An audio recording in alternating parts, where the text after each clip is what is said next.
Hey, what's up, everybody? Welcome to your Tuesday edition of the Post Up with David Grubb right here on Boot Crew Media. I, of course, am your host, David Grubb. Welcome to the show. Glad to have you. Didn't do one on Monday. Just life got caught up with me. I had to go do traffic court in St. Landry Parish, and I was there for 8 hours. So there's just no show yesterday, but I'm glad to be back with you today. Let's talk about the New Orleans Pelicans and what's been going on with them. Not a lot of pressing news. The NBA schedule is coming soon, so that'll be really good. I'm really interested to see what those first 10 games look like. Again, when you think about the New Orleans Pelicans, there's one thing that's true, and in the history of this franchise, they only made the playoffs once, and that was during the 36-46 campaign where they got in through the play-in tournament. That's the only time in their history that they've made the playoffs without having at least a 500 record after the first 10 games. So you've got to be at 50-50 at least for the Pelicans after those first 10 games to see what kind of, if they're going to get off to a good start and have a good season this year. It's just where you start is how you finish. I mean, if you don't start well in the NBA, you put yourself, behind the eight ball, so to speak. You start losing ground early, and that's not something that a team like the Pelicans can afford to do this season. So I'll be really interested to see what the schedule looks like when it comes out. But today we're going to spend most of our time talking about the guy who's kind of a forgotten man for the New Orleans Pelicans right now, and that's Dejounte Murray. Of course, he came to New Orleans last year in a big trade with the Atlanta Hawks. Pelicans sent out Larry Nance and Dyson Daniels, among other things, to Atlanta in exchange for Dejounte Murray. And his first year in New Orleans was not good by any stretch of the imagination. He only played in 31 games due to injuries. Started off with that broken hand on opening night, and then ended up with the torn Achilles that ended his season. And, averaged 17.5 points, 6.5 boards, 7.4 assists, shot it really poorly from the floor, just 39% overall and 29.9% from three-point range. And when you read articles this offseason, a lot of these pundits kind of view Dejounte as an integral part of what the Pelicans are going to do. And I just don't know if that's the case. There was a lot of concern before Dejounte Murray joined the Pelicans, and the Bird Rights in particular, and some other places, and I know a lot of folks in Atlanta actually tried to give kind of like a warning to the New Orleans fan base and to the Pelicans about what you were getting in Dejounte Murray. And that there were times beside, looking beyond his stats where he wasn't nearly as effective as those things may have made him out to be. And I think we saw a lot of that last season, but it is not just last season. I think if you look at it in a vacuum, it looks like last season was really bad for him across the board. But what you'll see is a player that's kind of been in this area of these inconsistent seasons the last few years back and forth. You go back even to his all-star season of 21-22 when he was with the Spurs, and he played in 68 games that year. His field goal percentage, his three-point percentage was still only 33%, and just shade under 33% at that. He only has two full seasons in his career, and that would be 2019-20 and again in 2023-24, where he shot above 35% from three-point range. And in both of those seasons, he shot 36%, just under 37 in one year, just over 36 in another. So he's never been a really prolific three-point shooter.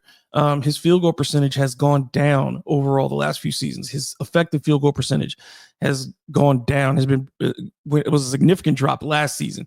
His free throw percentage has held steady, but his turnovers, when you look at his turnovers, the last 4 years in a row, he's averaged over 2 turnovers per game.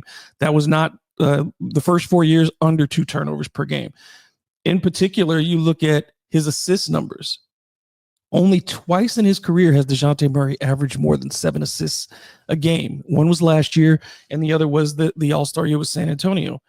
So you're talking about a guy who's going into year 10 of his career. And, he has not put up the kind of elite point guard numbers that you'd like. When he was playing off guard and shooting the ball more, and he was getting about 18, 19 shots a game, that was pretty consistent with what he got in San Antonio. His shot chart didn't change much. What he did in San Antonio was he took more threes. In Atlanta, he was taking more threes because he was off ball and getting put in more catch and shoot situations. He did better in those. The first couple years he was in Atlanta, he was actually shooting the ball at a higher rate. But he went to the Pelicans, and you had a career low at that 29.9%. the lowest since his second year in the league when he shot at 27%. So Dejounte has never been a prolific three-point shooter, though he has been better at times. But you had to give him those open looks for him to shoot. His rhythm off the dribble has never really been there as an offensive player. He's been better at finishing at the rim, and he's been better at catch and shoot threes. But he didn't finish well at the rim last year either. And that was a big problem. But defensively, the thing that he has kind of, hung his hat on, the reason that the Pelicans thought that he was going to be a good fit was because he was going to be the tip of the spear defensively and take that pressure over Herb Jones to have to shut down point guards. But Dejounte, his defensive numbers have been poor dating back 3 years. The last 3 years, his defensive rating is abysmal compared to what it was the first few years of his career with San Antonio, where it only went to over 110 twice in the first 5 years of his career.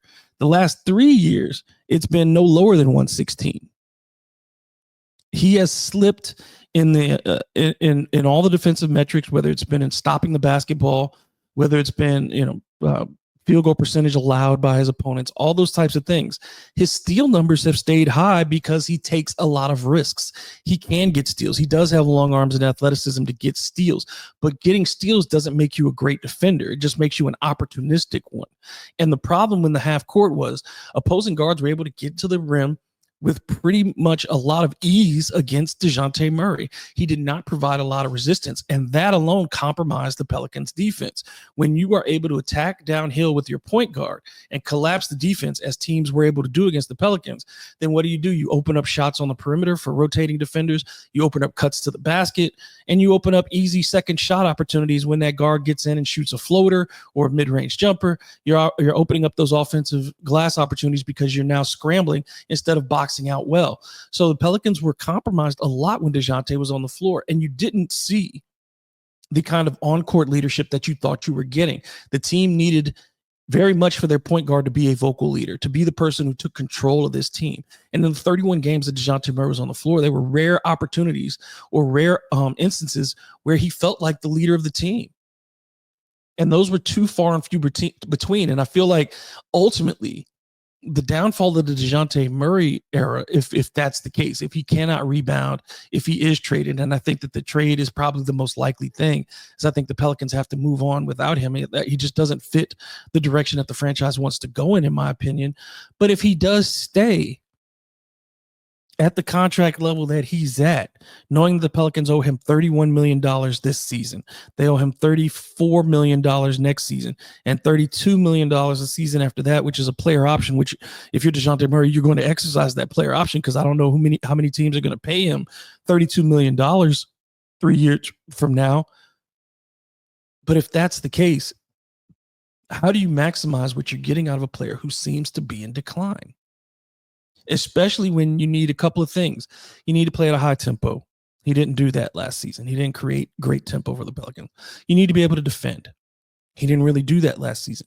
He did rebound the basketball well. And I think before the season, if you had asked me who the leading rebounder for the team would have been, I would have bet on Dejounte Murray because it was very much the way that they had built the team. Guards were going to have to do their job rebounding the basketball. And he did do a fine job rebounding the basketball. But what else did he do well last year? What else did he do well last year? Because he didn't lead the team, didn't defend, didn't shoot it, didn't make anybody better. What did he do well? And so for him this season, even when he recovers, if the Pelicans decide to put him on the court, Dejounte's got to change his frame of reference as to how he plays basketball again. He's got to go back into more of a Spurs mindset than a Pelicans or a Hawks mindset, where he becomes the facilitator for certain and a defensive stopper. He becomes a guy who's averaging more like 17 points a night rather than 21 points per night. A guy who's giving you 8 to 9 assists, giving you 6 to 7 rebounds, giving you those 2 steals still, but cutting down those turnovers, getting those turnovers down to below 2 per game. Got to take better care of the basketball if he's going to be the primary ball handler when he comes back. And he's got to do better at getting to the basket. He's got to increase his frequency of getting to the basket. The percentage of his shots that were at the rim last year, only 17.6%. So he's got to do better. And then at shooting, he was still relatively solid in shooting the basketball inside, shot it just under 60%, but that's still significantly down from his career best. That 3-year peak between 2020 and 2023, 2 seasons in San Antonio and his first season in Atlanta, he was shooting better than 67% within 3 feet of the rim. Last year, he shot just below 60%. So there's still a decrease of his effectiveness around the basket and his ability to make these threes. His corner three percentage has gone down in each of the last 3 seasons. He's never been a great shooter from the corner, though he had a couple of good years in Atlanta. So all the areas where the Pelicans kind of need him to be effective, he needs to improve in. And he needs to find out what kind of player he's going to be in the back end of his career. Because now at 29, he's reaching the latter half of his career. He's not going to be the number 1 guy. He's not going to be the number 2 guy for the Pelicans. And quite frankly, the way this team is built, he couldn't be the number 3 guy for the Pelicans. So if he comes back, he could be a very effective 4th guy. And you'd say on most teams, if Dejounte Murray is your 4th best starter, if a healthy Dejounte Murray is coming in and contributing, you got a decent 4th starter there. An above average 4th starter. But the question for me is, can he change his mindset and become that guy? Because I think Dejounte Murray has visions of himself as a certain kind of player, as a lead player. And I think that time has come and gone for him. If he was going to be a franchise leading player, he'd already would have been that. He's not going to become that at 29. So he's got to become an elite role player now. He's got to tighten up his dribble. He's got to take the right shots. He's got to be aggressive in going to the basket, and he's got to be a strong defensive leader. If he does all of those things, then maybe that 30+ million per year becomes a lot more palatable for Pelicans fans to hold on and see if they can build something with him. But if he can't adjust to that role immediately, and even if he can, is that the type of money you want to be spending on a role player? We've had the conversation about Herb Jones and what his contract looks like, but if you're paying Dejounte Murray $31 million to be your 4th best player, is that the best use of your resources? And if it's not, then what do you want to do? Well, I have an idea. Looking for a potential trade partner for Dejounte is really hard because you have to find a team that A, needs a point guard, and B, has some assets that they'd like to get rid of. Now, here's where I think this could make sense. For one team in the East, I think the Miami Heat could be an interesting trade partner for the New Orleans Pelicans because the Heat are constantly trying to upgrade their roster, and they've got a couple of players that I think they can move off of that would help the Pelicans. Those players are Terry Rozier and Nikola Jovic. Okay, so if you move Dejounte Murray over to Miami, which I think the Heat are still looking for a point guard, somebody to put Tyler Hero off the basketball, and maybe they can reclaim, they get an older player, which is what their familiarity is. They tend to like older players who are not have to be shaped and molded, but like reclaiming, like the Oakland Raiders of days of yore, reclaiming older players and getting them back on the right path. So Dejounte could be that for Miami. He could be that kind of effective player, and he might respond well to the Heat culture in that regard. The other part of that is for the Pelicans getting back Rozier, who's entering the final year of his contract at $26.6 million. You get the flexibility of having somebody who can score at that point guard spot, who is tenacious, didn't have a great year last year, but he's in the final year of his contract. So you can move on and get that money off the books at the end of the year. And then Nikola Jovic, again, another guy going at the end of his deal, worth only $4.4 million on his contract, but gives you more size at 6'10", can shoot it from the outside. And if you don't like him, you can move off of him at the end of the year. So I think you trade in a couple of expiring contracts, you bring in those in for a guy that ultimately I don't think suits your timeline or your financial structure. And I think that could be a really good deal for the New Orleans Pelicans in that case. I think you get, better in the short term with Jovic. I think he adds something to your front court and, some more floor spacing there. And then in Rozier, you get a guy who's fine coming off the bench. He's done it. He's done it plenty. He's older. He's a veteran. He's not looking for a long-term deal at this stage, but he might be able to provide a spark. And if he doesn't, you don't have a problem putting him at the end of the bench and allowing Jeremiah Fears to get those minutes. You don't have any pressure on Jeremiah Fears to look over his shoulder because you're not replacing him with Terry Rozier. and you don't have to worry about Dejounte Murray taking up 20 minutes of his development this year. So I think it's a deal that could work financially. It's a deal that could work on talent-wise, and I think it's a deal that might be appealing to both of those teams. Let me know your thoughts about that below.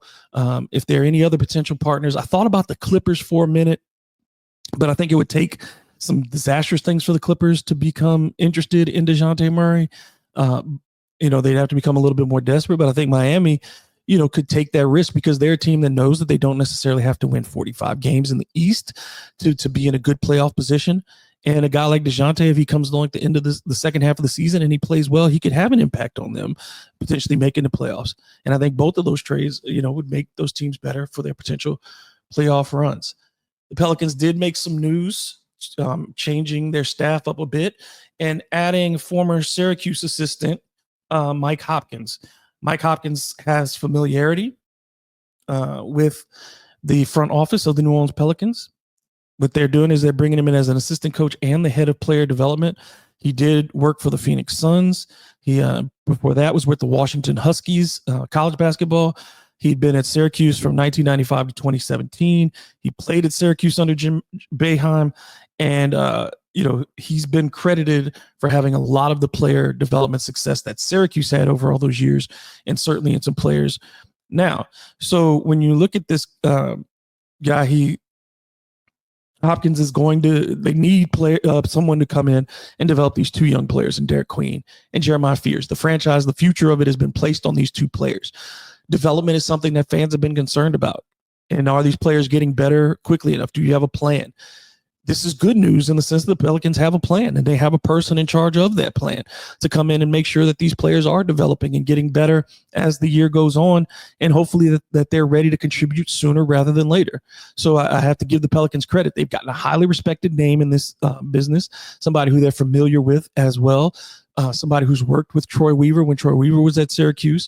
So they have that familiarity, and that's been very important, obviously, in the assembling of this staff by Joe Dumars and Troy Weaver, is finding people that they've worked with before and trust.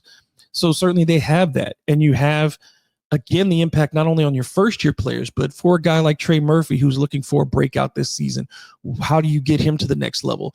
For Herb Jones, how do you get him to the next level as an offensive contributor? Jordan Hawkins, who is you've still got an investment in. This is his last chance. Player development is going to be huge for Jordan Hawkins. So I think ultimately a good addition for the New Orleans Pelicans as far as adding Coach Hopkins, and we'll see what kind of impact he has going forward.